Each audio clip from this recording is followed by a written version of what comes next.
Kasus penganiayaan dan penelantaran terhadap anak 4 tahun terjadi di Denpasar, Bali. Pelaku penganiayaan adalah kekasih dari ibu kandung korban. Pemerhati anak, Siti Sapurah, menduga ada faktor pemicu yang mengakibatkan korban dianiaya oleh pelaku. Ia menduga ada faktor kekerasan seksual yang dialami sehingga korban enggan menurut karena mengalami trauma. Ia meminta kepolisian mendalami lagi kasus tersebut dengan melakukan visum di bagian vital korban. Tapi bagaimana ceritanya seorang anak umur 4 tahun sudah dianggap pembangkang, tidak mau bicara atau menjawab pertanyaannya Dedi, dan tidak mau tidur, tanda petik.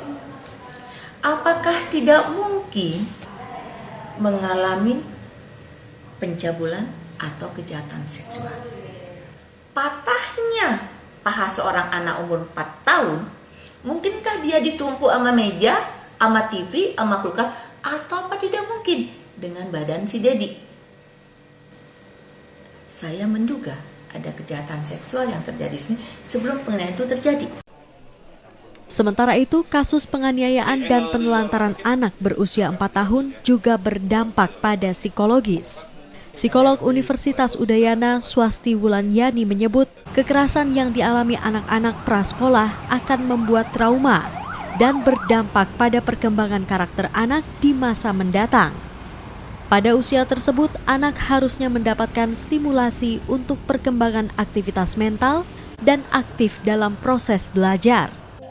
Sejumlah faktor dapat menstimulasi orang dewasa hingga melakukan kekerasan pada anak, seperti faktor ekonomi, stres, hingga depresi, namun kekerasan terhadap anak tidak dapat dibenarkan.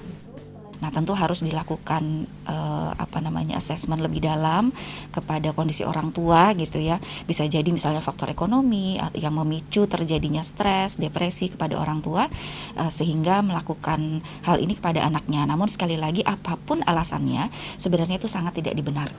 Untuk mencegah kembali terjadinya hal serupa, edukasi menjadi orang tua dalam memperlakukan anak sejak dini harus diberikan kepada masyarakat.